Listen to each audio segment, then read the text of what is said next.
do my March and April book haul.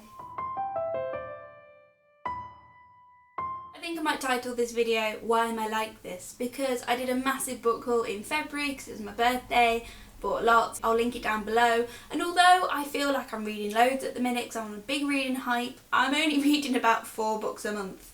So if I continue that trend, I'll read like 30 more this year, and I have hundreds on my TBR, literally over like 200 books I bet. It could be poking 300 if I include like classics and everything. So I need to stop, but I'm stressed, and I'm stressed by books because they make me happy, and I'm going to show you everything I bought. So to start off this humongous book haul, I'm going to talk about the 2 books I bought in the airport when I went to Ireland. I went to Ireland for my boyfriend's family wedding. There was a family friend who was getting married and I was invited, so that was a lot of fun. And in the airport there was this really nice shop called like World of Books or something. It was really purple, really pretty, would recommend. And I got 2 books there that I've never seen in the shops before, so I was really excited. The first one is Red Rising by Pierce Brown. I've heard lots about this book, particularly from Rebecca at Why Mermaids, because I know she really loves this series. I don't know too much of what it's about. I know that it's set on Mars and it's like a dystopian thing. I think there's monsters. I don't know, but I just know that it's meant to be really good.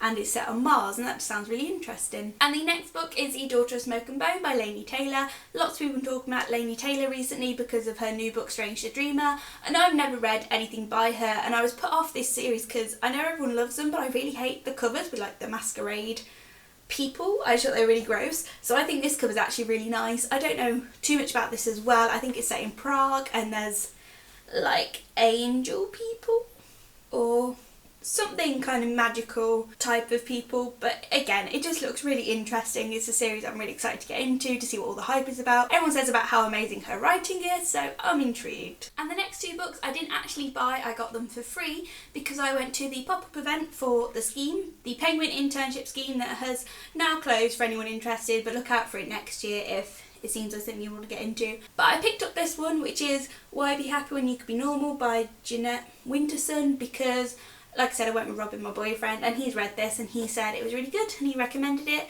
I think it's it's a true story non-fiction about her life. It just seems interesting. And the next book I've never heard of, I just picked it up because I got a free book, so why not?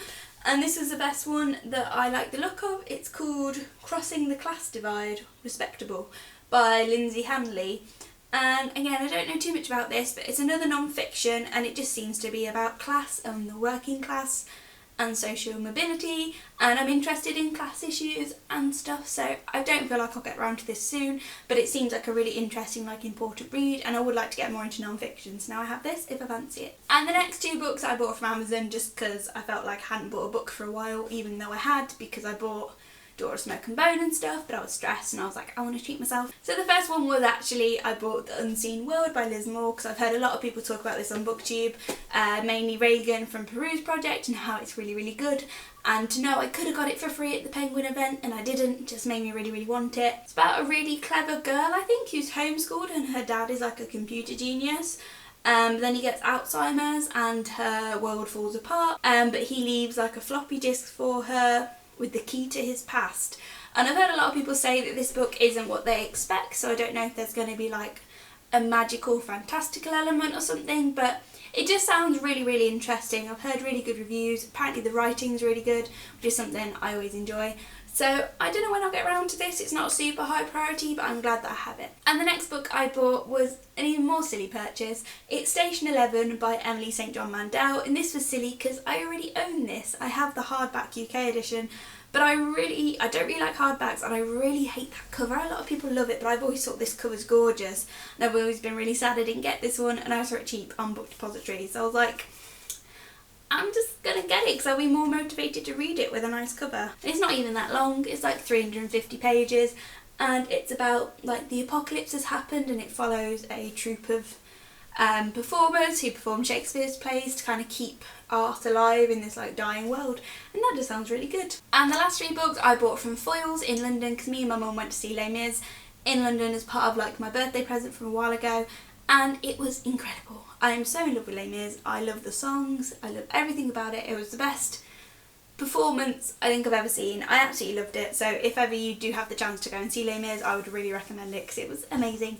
But we went in foils because it was like right around the corner. And as soon as I walked into foils, I saw this. It's A Hate U Give by Angie Thomas, and it's half price and signed. You can see her signature there. I don't know how well you can see. I'm sort of using the reflection in the window because it's dark as like a flippy out thing, because I don't have a flippy out thing, but whatever. But again, I don't really like this cover. I much prefer the US cover, but I could not give up the chance to get it half price and signed. This sounds really, really good. I've heard John Green talk about it and say that it's really great. A lot of people have it on their TBRs and will be getting around to it soon. All I know is that it's about a shooting of a black person, I think by a police officer, and that's all I know, but it's really relevant for things happening at the minute, and I've heard it's just really well written and amazing, so I'm really excited to get around to this. And the next book I'm really excited to have, since our friend Leah from Drums of Autumn has reviewed this book, I've been really excited. It's The Upside of Unrequited by Becca Albertrelli? I don't know. She wrote Simon vs. the Homo Sapiens Agenda, which I haven't read, but again I've heard really good things. This is her new book, and it sounds great. It's about a girl whose sister is a lesbian and has a new girlfriend, and that new girlfriend is friends? It says hipster boy sidekick, who the main character, who is the sister of the thing, is attracted to the boy. So it's like a friend of a friend attraction, but I'm assuming because of the unrequited side that he doesn't feel the same. But it also says she has a co-worker who's an awkward Tolkien superfan, and it just sounds really like unique and adorable. It just sounds really, really cute. I'm all about nerdy Tolkien loving boys getting some attention in books and them not always being like these dark, mysterious, brooding types.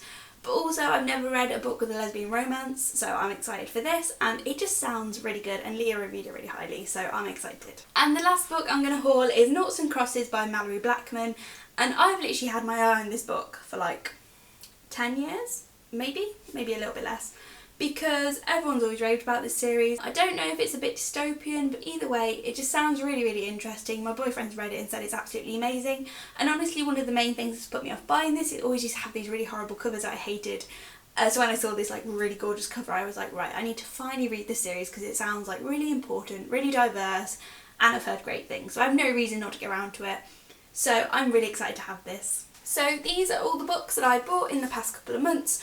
I really need to stop buying books, but I know when I finish my coursework on May the 24th, I'm probably going to go treat myself in Waterstones because that tends to be a little bit of a tradition now. But I'm excited to read all of these books, and I'm still excited for most of the books on my TBR, so there's really no problem in buying more, I don't think. Let me know down below if you've read any of these books and what you think, and I will see you on the next one. Bye!